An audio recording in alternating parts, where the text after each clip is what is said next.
आदम जमीन पर आए तो उन्हें चिंता थी कि पृथ्वी से, जमीन से कैसे वापस स्वर्ग यानी जन्नत की उन मंजिलों तक पहुंचा जा सकता है जहां से वो निकल कर आए थे। आदम को बताया गया कि निजात या मोक्ष का मार्ग प्रशस्त करने वाले तुम्हारे बीच आएंगे, और ये गारंटी बाइबल में भी दी जा रही है और कुरान में भी दी जा रही है। उनको पहचानते हुए यदि तुम उनके मार्ग पर चलोगे तो वही मार्ग तुमको स्वर्ग में हमेशा की खुशहाल जिंदगी की ओर ले जाएगा, जहां तुम हमेशा हमेशा के लिए रहोगे। कहते हैं कि आसमान से नीचे आते एक पत्थर ने उस स्थान की निशानदेही की जहां पर इन दिव्यात्माओं यानी नूरानी रूहों को एक साथ इंसानी जिस्मों में अवतरित होना था, और आदम ने उस जगह जाकर एक पत्थर गाड़ कर निशानी बनाई जिसको बैतुल्लाह या काबा कहा गया। वो काला पत्थर आज भी काबा की दीवार में लगा है, जिसको लोग संगे अस्वद कहते हैं। आदम ने उस स्थान पर जो निशानी बनाई वो काबा या बैतुल्लाह कहलाया। बैतुल्लाह यानी अल्लाह का घर। ये मैनिफेस्ट प्रूफ था जमीन पर, जहां अल्लाह की मैनिफेस्ट यानी नुमाया निशानियां अहलल बैतुल्लाह यानी अल्लाह के घर के लोगों को अवतरित होना था। मेरी पुस्तक पढ़ने वाले या लेक्चर सुनने वाले एक दो नहीं बल्कि दर्जनों सबूतों से बहुत अच्छी तरह जानते हैं कि मोहम्मद ही वेदों के इंद्रदेव है। वेद एक और तो उन देवताओं की बात कर रहे हैं जो ब्रह्मा नामी दिव्यात्मा से बनी, जिनमें सबसे प्रमुख इंद्रदेव और रुद्र यानी शिव हैं। लेकिन दूसरी ओर वेद के हिम्स इन दिव्यात्माओं की पहचान भी करा रहे हैं और कुछ निशानियां भी बता रहे हैं उस समय की जब ये दिव्यात्माएं मानव शरीर में, इंसानी जिस्म में नवजात बच्चों के समान आएंगी, जैसा कि मैंने वेद से ही इस सीरीज के पिछले लेक्चर में बताया और पहले भी बताता आया हूं। तो उनके जीवन में क्या कुछ होगा ये भी वेद भविष्यवाणियों के तौर पर बता रहे हैं और फ्यूचर टेंस में बता रहे हैं ऐसा होगा।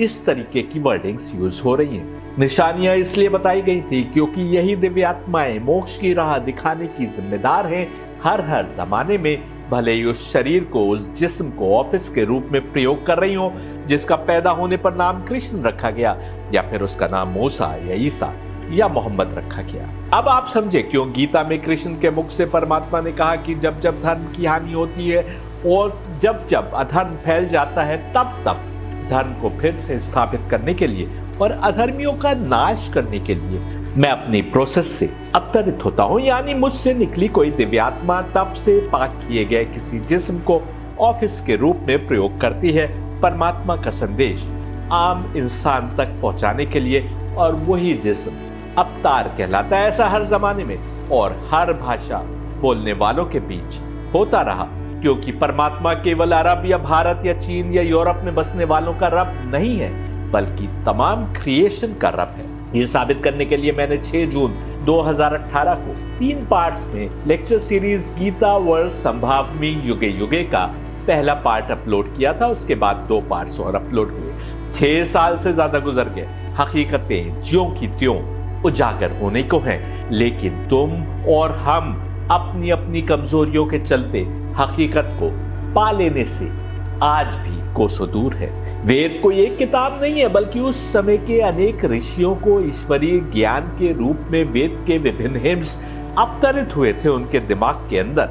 वो ऐसे ही पहुंचे हुए ऋषि थे जिनके तप से खुश होकर देवताओं ने उनको आने वाले समय के तमाम राज दिखा दिए, ताकि जब जब ये दिव्य आत्माएं जहां जहां भी मानव शरीर में अवतरित हो तो तुम उन निशानियों और भविष्य में होने वाली बातों की रुदात के कारण उन हस्तियों को पहचान लो जो तमाम इंसानियत को सत्य मार्ग दिखाने के लिए सृष्टि के क्रिएशन के एकदम प्रारंभ में क्रिएट की गई थी। ऐसा हमको ऋग्वेद बता रहा है। समय से पहले बताई गई निशानियों की समझ तुम भूल गए, तुम नहीं समझ पाए कि क्या राज तुमको बताए जा रहे थे।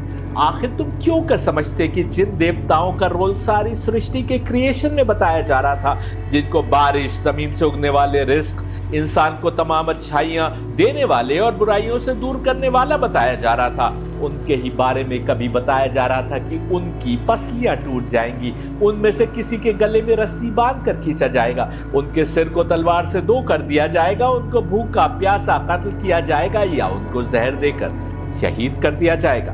हकीकी क्रिएशन प्लान को जाने बिना तुम ऐसा विरोधाभास क्यों कर समझ सकते थे जिसमें इतनी ताकत रखने वाले देवताओं की जिंदगी में ये सब कुछ होगा। ये न समझ पाने के कारण लोगों ने अनेक कहानियां बना ली उन बातों को समझने और समझाने के लिए जो वैदिक हिम्स बता रहे थे। तमाम मुसलमान पैगंबर मोहम्मद की उस हदीस को सही मानते हैं जिसमें वो कहते हैं कि सबसे पहले मेरा नूर खल्क हुआ, यानी क्रिएट किया गया, यानी सारे क्रिएशन से पहले।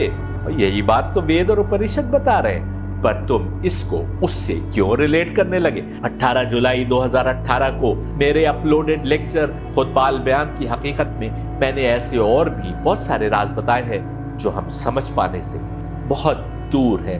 मैं ये भी बताता आया हूं कि प्रजापति ही वो नूर अव्वल था जो खल्क हुआ।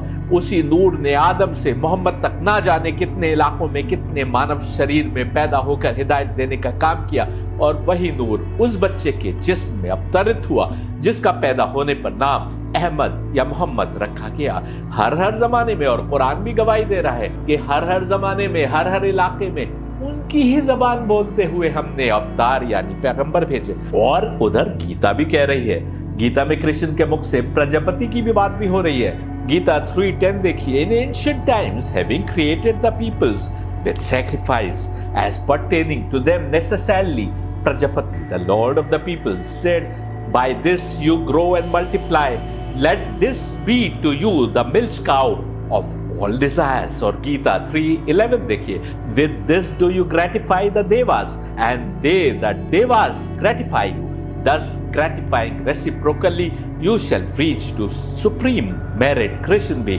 देवताओं को उनकी फजीलत को बयान कर रहे हैं, उसको नकार नहीं रहे हैं, लेकिन उससे आगे और भी मंजिलों की बात कर रहे हैं। कई आलोचकों का कहना है कि कृष्ण वेदों की शिक्षा के खिलाफ थे। ये आलोचक दरअसल कृष्ण की शिक्षा को समझ ही नहीं पाए। कृष्ण भी देवताओं की बात कर रहे हैं। कहीं कहते हैं कि यदि उनको खाना अर्पित किए बिना खाया, यानी अपने खाने में से उन्हें नजर किए बिना खाया, तो तुम चोर हो। लेकिन देवताओं को पहचानने के बाद की राहें भी और मंजिलें भी बता रहे हैं, आत्मा को परमात्मा तक ले जाने की बात कर रहे हैं, और वहां भी रुकने को नहीं कह रहे, बल्कि परमात्मा से आगे बढ़ते हुए एब्सोल्यूट निराकार तक पहुंचने का उपदेश दे रहे हैं। अफसोस की बात यह है कि कृष्ण का नाम जपने वालों ने भी पहचानने की कोशिश नहीं की कि कृष्ण क्या कहना चाह रहे हैं। काफी पहले मैंने एक लेक्चर में दिखाया था कि केवल एक देवी को कितने नामों से याद किया गया। हर देवता को अनेक नामों से याद किया गया। दरअसल इन देवताओं के दो रूप थे।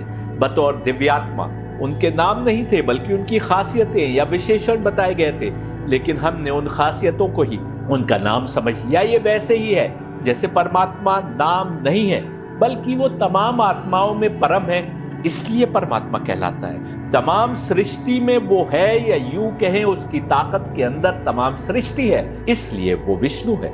वो मैनिफेस्ट सेल्फ है, इसलिए वो वजुल्लाह यानी अल्लाह का चेहरा है, जैसा कुरान ने कहा। और मैं दिखाता आया हूं कि अल्लाह भी किसी खुदा का नाम नहीं, बल्कि जो एक मैव एब्सोल्यूट गॉड है, वही द गॉड यानी अल्लाह है। जब इन दिव्यात्माओं ने किसी मानव शरीर को ऑफिस के रूप में प्रयोग किया, तो उस मानव शरीर का पैदाइश के वक्त माँ बाप ने जो कोई भी नाम रखा था, वो कोई उस दिव्यात्मा का नाम तो नहीं था जो उस जिस्म को ऑफिस के रूप में प्रयोग कर रही थी। जैसे एक बच्चा पैदा हुआ जिसका नाम कृष्ण रखा गया, लेकिन किसी आने वाले समय 7 में से ही कोई एक दिव्यात्मा थी जिसने जब कृष्ण नामी शरीर को ऑफिस बनाया, तो कृष्ण के मुंह से परमात्मा ने बात करना शुरू कर दी।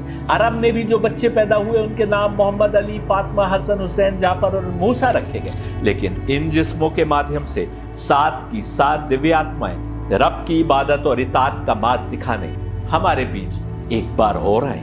इंद्रदेव के अतिरिक्त अनेक नाम हैं जिनसे उस एक दिव्य आत्मा को वेदों में याद किया गया। इंद्रदेव देवताओं के राजा कहलाते हैं, तो शिव यानी रुद्र महादेव कहलाते हैं। इनको भी अनेक नामों से याद किया गया। बस यही कारण बना कंफ्यूजन का। इतने नाम से याद किए गए थे ये सब के सब कि कई लोगों ने समझा बहुत सारे लोगों की बात हो रही है। असल में केवल 7 ही दिव्य आत्माएं थी, जिनमें से एक देवी थी। जुल्मत यानी तामसिक ताकतों को इंद्रदेव से ही खतरा था, क्योंकि जानती थी कि देवताओं के लीडर के रूप में उनका असली रोल इंसानियत को मोक्ष की राह की ओर ले जाना है। यही कारण है कि उन ताकतों ने इंद्रदेव को भी नहीं छोड़ा। कहानियों में इंद्रदेव और अन्य देवताओं की ऐसी छवि बना दी जो असलियत से परे थी, ऐसी छवि जिसका उल्लेख आप किसी सभ्य समाज में या फिर अपने बच्चों के सामने भी नहीं करना चाहेंगे। देखिए एक उदाहरण, जरा गौर कीजिए तो जुल्मत ने जो कहानियां बनाई थी इंद्रदेव को लेकर, वही तो अवतार मोहम्मद के लिए करती नजर आ रही है। ऐसी छवि के बाद आप क्यों कर इंद्रदेव को पहचानने की कोशिश करेंगे? आप क्यों कर अपने घर में विशेषकर बच्चों से इंद्रदेव की बात करेंगे? क्योंकि आपने जो कुछ करते हुए उनकी छवि समझ ली, आप कभी नहीं चाहेंगे कि आपके बच्चे वे सब कुछ करें। जबकि वेद देवताओं के लिए क्या कह रहे हैं, जिनके लीडर इंद्रदेव हैं, आप खुद देख लीजिए। देवताओं से ही सारे गुनाहों और पापों का नाश करने, कैरेक्टर की बुराइयों और जीवन की परेशानियों को दूर करने की दुआ की जा रही है, प्रार्थना की जा रही है। देवताओं से ही वो सब कुछ जो लाभकारी या शुभ है वो प्रदान करने की दुआ की जा रही है। उनको ऑल क्रिएटिंग बताया जा रहा है। All creating Dev, please sweep away from us all sins, vices and miseries and grant us all that is beneficial and auspicious। Mundaka Upanishad कहता है कि जब ये देवता हमारे बीच आएंगे, जो एक खास समय पर होगा, when these are shining and at the proper time, तब उनकी तमाम तर कोशिश इंसान को उस एक रब की ओर ले जाने की होगी जो इनका भी रब और परवरदिगार है। मुंडक उपनिषद 1-5 देखिए, whosoever performs works makes offerings when these are shining and at the proper time, these in the form of the rays of the sun lead him to that where the one Lord of the devas abide। इन देवताओं के लिए तमाम यज्ञ किए जाते थे कि ये पृथ्वी पर मानव रूप में आए। Offerings invite him with words come come, और हमें मोक्ष का यानी ब्रह्मा के स्वर्ग में जाने का मार्ग प्रदर्शित करें। मुंडक उपनिषद 1-6 देखिए, the radiant offerings invite him with the words come come and carry the sacrificer by the rays of the sun, honouring him and saluting him with pleasing words. This is your holy world of Brahma won through good deeds. अच्छे कर्म के कारण तुम्हें मिलेगी ब्रह्मा का Holi world, और तुम अच्छे कर्म करने के ऊपर यही देवता जो आएंगे, जिनके आने की दुआएं प्रार्थना मांगी जा रही है और इनके बारे में कहा जा रहा है कि ये लेकर जाएंगे ब्रह्मा के स्वर्ग में, उनकी खुद की छवि कैसी बना रखी है। गीता भी साफ शब्दों में कह रही है कि 3 वेदों के जानकार, सोमरस यानी आबे कौसर पीने वाले, जो पाक किए गए हैं गुनाहों से, जो खुदा की राह में कुर्बानियां देते हैं, वे भी जब परमात्मा की पूजा करके स्वर्ग आते हैं तो वो इंद्र के स्वर्ग में ही पहुंचते हैं, जो तमाम देवताओं के लीडर यानी आका यानी मौला है। गीता 9:20 देखिए, knowers of the 3 Vedas, soma drinkers, purified from sin, worshipping by sacrifices, pray of me the way to heaven, they attaining the holy world of Indra, जो लॉर्ड ऑफ द देवास है, enjoyed divine feast in heaven। वहां पर उनको सारी अच्छाइयां खाने को और देखने को और सुनने को और रहने को और हर तरीके के ऐशो इशरत मिलेंगे। ये गीता कह रही है, इसलिए क्योंकि उन्होंने इस दुनिया की परीक्षा को बहुत अच्छी तरीके से पास किया, वेद की टीचिंग्स के ऊपर चलते रहे। लेकिन तुम तो पहचाने ही नहीं कि वेद किन देवताओं की बात कर रहे हैं। जब उनको नहीं पहचाना तो फिर वेद की टीचिंग्स पर कैसे चल पाओगे? इंद्र यानी मोहम्मद की स्वर्ग उनके लिए है जो गुनाहों से, पापों से दूर कर दिए गए हों, जो कुर्बानियों के माध्यम से इबादत यानी पूजा करते हैं और जो परमात्मा से दुआ मांगते हुए, उसकी उपासना करते हुए स्वर्ग पहुंचते हैं, इंद्र के स्वर्ग पहुंचते हैं। जो लोग इंद्र यानी मोहम्मद को हर प्रकार के दुनियावी गुनाह से जोड़ते हैं, वे जुल्मत के कारिंदे हैं, जिनका काम ही इंसान को सत्य पथ से गुमराह करते रहना है। इंद्र के कारण ही आसमान से पानी बरसता है तो अन्न उगता है, हमको खाना मिलता है। खुदा ने ना केवल इनको हिदायत देने के लिए पैदा किया, बल्कि पानी से लेकर अन्न तक यही हमें प्रदान करते हैं। यही कारण है कि गीता साफ शब्दों में कह रही है कि यदि तुम अपने खाने में से देवताओं को अर्पित किए बिना, उन्हें नजर किए बिना खाते हो तो तुम चोर हो।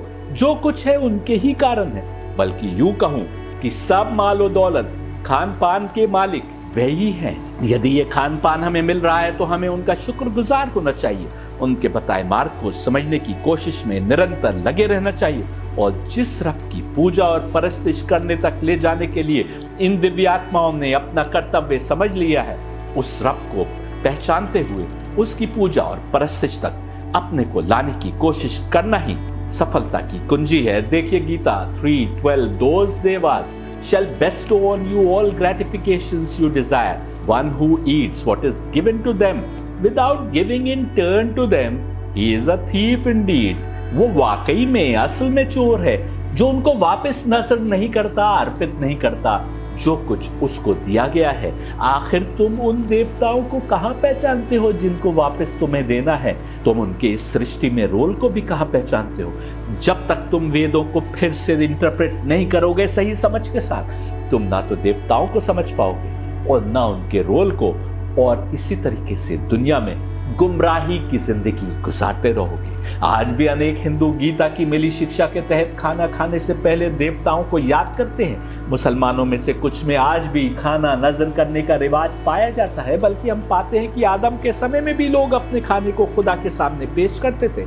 उस समय तो यह भी मिलता है कि जिसकी नजर या कुर्बानी कबूल होती थी, आसमान से एक अग्नि उतरती थी और उसकी भेंट को भस्म कर देती थी। हिंदुओं में आज भी पूजा में दुआ की जाती है कि उनकी भेंट में अग्नि प्रविष्ट हो जाए। ये कैसे और क्यों होता था, इसकी समझ वो भूल चुके हैं, उन देवताओं को भी भूल चुके जिनके आगे नजर देने से अग्नि प्रकट होती थी, उस खाने को भस्म कर देती थी। हिंदू कैसे उनकी भेंट में अग्नि के प्रविष्ट होने की दुआ मांगते थे, इसका उदाहरण मैंने 25 नवंबर 2020 को अपलोड होने वाले अपने लेक्चर चारों युगों और कलयुग की आयु का सच जानिए इसमें किया है। यदि एक और वेद और उपनिषद बता रहे हैं कि ये दिव्य आत्माएं यानी नूरानी रूहें पाक तत्वों से बनी हैं, तो दूसरी ओर कुरान भी कंफर्म कर रहा है कि अहल बैत को हर गुनाह से पाक किया गया है और कोई बुराई उनके पास फटक भी नहीं सकती। Quran 33:33 Indeed, Allah desires to repel all impurity from only you, O people of the household, and purify you with a thorough purification. अल्लाह बात कर रहा है, पीपल ऑफ द हाउसहोल्ड, घर के लोग कह के बात कर रहा है, और तुम समझे कि ये पैगंबर मोहम्मद के घर के लोगों की बात हो रही है। पैगंबर मोहम्मद तो खुद इंक्लूड है इसमें। जब अल्लाह कह रहा है कि तुम्हारे से हर बुराई को और हर रिस्क को दूर करने का इरादा अल्लाह का है, लेकिन तुम नहीं समझ पाए कि बात हो रही थी बैतुल्लाह की, उस बैतुल्लाह के अहल लोगों की के जो अहलल बैत है। ऐसा इसलिए कि इन अहलल बैत के शरीर में वो नूरानी रूहें काम कर रही थी। वे दिव्य आत्माएं इन जिस्मों को अपना ऑफिस बनाए थी, जो पाकीज़गी का मापदंड है, जिनसे हम अपनी आत्मा को जितना करीब करते जाते हैं वो उतना ही पाक होती जाती है, उतना ही मोक्ष यानी निजात यानी सैल्वेशन की मंजिलों से करीब होती जाती है। नूर और जुल्मत की इस लड़ाई में मोहरा हमेशा इंसान बनते रहे, जो आज भी हो रहा है। जब जब हक को दिखाने नूर के नुमाइंदे आए, जुल्मत ने अपनी कोशिश तेज कर दी ताकि नूर द्वारा बताए जा रहे सत्य मार्ग को कम से कम लोग पहचान कर आगे बढ़ जाने वालों में से बन सके। जुल्मत ने ऐसा कंफ्यूजन पेश किया, भूल भुलैया तैयार की ताकि हकीकतें सामने ना आ सके, ताकि इंसान गुमराही की दलदल में फंसा रहे। क्योंकि यदि इंसान सत्य मार्ग को समझकर उस पर आ जाए और उस मार्ग पर चलते हुए मोक्ष यानी निजात के लेवल तक पहुंच जाए, तो यही तो जुल्मत की हार है। लेकिन क्या किया जाए कि जब अंतिम जमाने में जुल्मत की हार होना है, हक को सामने आना है और अपनी अपनी गुमराही को त्याग कर हर धर्म के मानने वालों को वो सीधा और सरल रास्ता पकड़ना है जो उनको रूहानी पाकीज़गी की राह पर आगे बढ़ाते हुए मोक्ष यानी निजात यानी सैल्वेशन की मंजिल तक ले जाएगा, तब जुल्मत ने भी अपनी कोशिशें तेज करती है। जिन लोगों ने मेरी किताबें पढ़ी हैं या the true voice YouTube channel पर मेरे लेक्चर सुने हैं, वे भली भांति जानते हैं कि यदि वेद हक की राह प्रशस्त करने वाली किताबें हैं, तो कुरान भी उसी सोर्स से आई किताब है जिससे वेद आए हैं। यदि राम और कृष्ण अवतार है, तो मूसा, ईसा और अहलल बैत जिनके लीडर मोहम्मद है, वे भी अवतार हैं। मोहम्मद नाम की जो पुस्तिका व्हाट्सएप पर सर्कुलेट हुई, वो तो इतना बेतुकी और तथ्यों से परे थी कि मेरे सामने एक मुस्लिम धर्मगुरु ने इसको पढ़ने की कोशिश की, लेकिन कुछ लाइंस के आगे न पढ़ सके। उनका कहना था कि कि झूठ और मनगढ़ंत बातों का जहां अंबार लगा हो उसको पढ़ने का भी क्या लाभ। जिन अवतार मोहम्मद को दुनिया के तमाम मुसलमान इंसानियत, उदारता, सच्चाई, इंसाफ, अमानतदारी, पाकीज़गी और ईमान की मिसाल मानते हैं, उनके कैरेक्टर को ये लेख झूठ और आरोपों की बुनियाद पर खराब करके पेश करने की कोशिश करता है। जब झूठ और मनगढ़ंत बातें ही करना किसी का मकसद हो तो उस व्यक्ति को क्या समझाया जा सकता है। यही कारण है कि मेरा उत्तर पुस्तिका के लेखक के लिए नहीं था, बल्कि उन सीधे साधे लोगों के लिए लिखा गया था जिनको उस पुस्तिका द्वारा भ्रमित करने की कोशिश की जा रही थी। मैंने कोशिश की कि पुस्तिका द्वारा अवतार मोहम्मद पर किए जा रहे बेबुनियाद हमलों से मैं विचलित होने की जगह हकीकतों को आपके सामने पेश करूं।